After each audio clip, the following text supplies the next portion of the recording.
Well, hello there. All right, so I think my last video about solar, I was venting a little bit, probably telling people to go f themselves or something like that regarding their solar videos, was probably a little over the top, and so I want to say thank you to the people that I did watch of solar videos. Um, Will Price, something like that. DIY Solar Forum, something like that on YouTube. Big fan of his videos, and I watched a lot of his videos. A lot. He actually taught me the um, difference between voltage and current. So, if that gives any idea as to how much I know about electricity, I did not know the difference between voltage and current 8 months ago. I have no prior experience actually in anything that I'm doing down here. I have two master's degrees. One is in business management for tech management, and then the other is in education, instructional design. Basically, I am a great person to come to if you want to design a class about some software that you made, or if you want me to manage that. But I am not the guy you want to come to when it comes to electricity. But now I kind of am because I've been doing it. And off-grid living is now, I guess, part of my little tool chest, just because been preparing for it for 8 months, and then I'm actually doing it now for a month. The first month was rough. I mean, the lessons that I've learned, I think, are very telling. And that aspect about the lessons thing, and I probably need just a whole other video, is that, I think that life teaches us lessons whether or not we know that we're being taught. And right now, I was telling my mother, the two lessons that I'm learning are patience and humility. What do I mean by patience? Well, 2 days ago, I decided I wanted a Pepsi. Really wanted a Pepsi. So now, after a month of working, I have the internet, and I have a car battery, basically, that I trek about 4 acres that way into a greenhouse that I built, and that's where the internet comes in. And I hook that up to the battery, and then something flew by me. Then I can do what I did, which is, well, I ordered a Pepsi, and Amazon will be delivering it in 2 days. In fact, maybe it was here today. I don't know. I was going to run and check, but I'll wait. And so I'm learning patience, hey, you want a Pepsi? 2 days. Got it.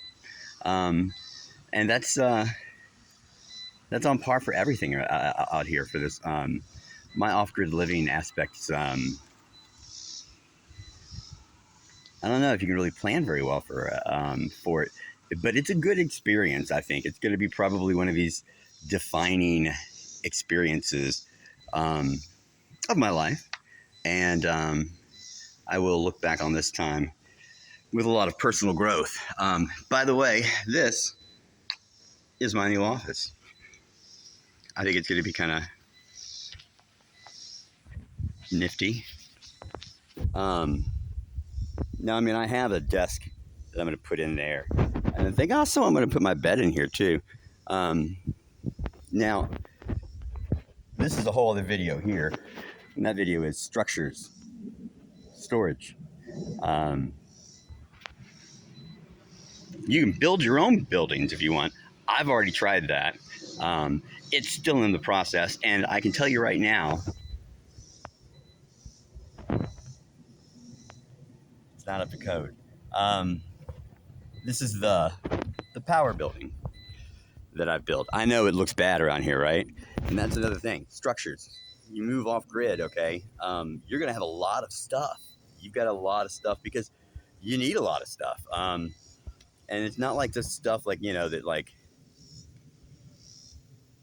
when you live in the city, you have a lot of stuff. You might have like 4 desks. You don't need 4 desks, okay? Well, out here, you don't need 4 desks. You're right. But you need all this stuff.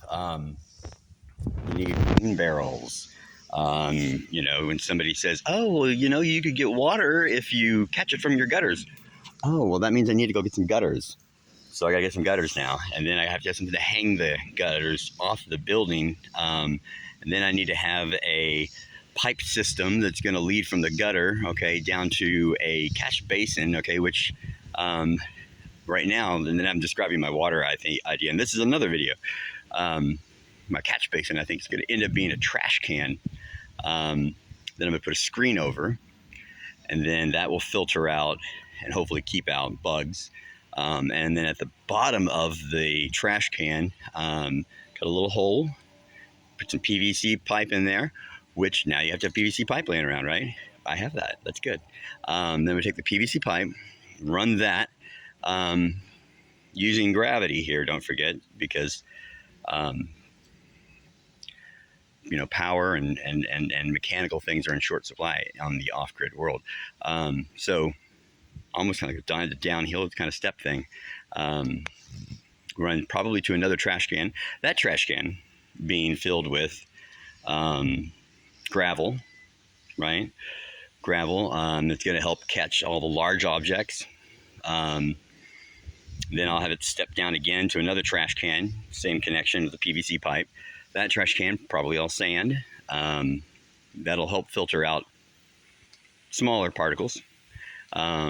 Then from there, I expect that I'm going to try to, and I'm going into detail on my water, I know, but water is important. If you try to do an off-grid thing, you'll find very quickly water is important. But from the sand, I think I'm going to go into a UV, ultraviolet light filter. That way it kills any microorganisms that have gotten past my other previous filters, okay? Which probably most microorganisms are going to get past those filters anyway. So expect that. So I'm going to go through a UV filter. Then I'm going to say that I think the water's pretty clean at this point. So I need to now lead to a storage tank, though, at this point. It needs to be an inaccessible storage tank that's not within light. It needs to be affordable. I'm still working on that part. I've played around with the 4,000 gallon water pool. Right now, it's not a storage thing. Right now, it's an attempt at being a catch basin, which is not working. So I'm still working on that aspect. But like I said, a lot of stuff, right? I mean, I got a pool over here, but I'm not swimming in it. I'm trying to catch water with it. Let's finish the water thing, because I don't want anybody thinking, oh, he just messed up. He's going to die from not doing it right, which I am. But let's see here. So I'm thinking I need a storage basin, okay? That, because I've now filtered it 3 times, right? I don't think it's suitable for drinking yet, but I think it's suitable for storing. And I want to be able to have it to where I have enough to where it's on demand for me. So there's already decent water available. So this is the storage part here. So I figured out the storage here a little bit later. But moving from the storage, then this is where you can't make everything downhill at this point. But from the storage tank, I have a shallow well pump, which is good. Keeping in mind that a shallow well pump is going to be using atmospheric pressure to move water. And so it's only able to move water 32 feet up. I may be wrong about how I just said that, but something to that effect. Anyway, so I have a pump though, okay? And it's going to be able to create it's got a pressure tank to it too. So now I have pressurized water from the tank, from the pump. I have a whole house water filter. It's good for 600,000 gallons of water or 5 years or something like that. Basically, I think it's the exact same thing that I've already gone through with my trash cans. but it's professional. And so I think I'm going to use it too. And so once we've gone through the pump, now we have pressure. We're going to push it through that water filtration whole house filter, and now we have water. And we can just distribute it to showers, toilets, brushing your teeth. Still iffy on the water. I'll probably drink it, but I'll tell people, oh, I don't drink that water. But the whole point of me going through that whole thing of the water, and I'm going to wrap this up, okay, is that you need a lot of stuff. So it's going to look like a disaster whenever you come down. Well, not when you come down, but if you ever try to do this off-grid stuff. I'm going to create an Amazon list of shit I found to be extremely useful that I would not do without in an off-grid scenario. So just I guess wrapping it up, okay, off-grid thing, it's definitely probably going to be an enriching experience that is going to mark a lot of the philosophy of my life. I don't know if you know anything about philosophy aspects. I don't, but Stoicism. I think to become a true Stoic, you had to go and live in the woods for a month. Hey, there you go. It's kind of what I'm doing right now. Your off-grid living might be a little bit more accessible. Mine is not. I have placed myself 7 miles away is the nearest place I could buy anything. It's a little country store. It's 7 miles away, though. So if I'm going to trek there, it's an ordeal. Without, there's no cell phone coverage here. So the internet is the only thing that provides that. Anyway, I was wrapping it up. Just saying, there's a lot of unique situations that come to this, and I don't know. I'm actually enjoying it to a degree. I said to my sister that we've turned a corner here. It's no longer a forced labor camp. The dog. We've gone from forced labor camp to I forget exactly what I said. Something like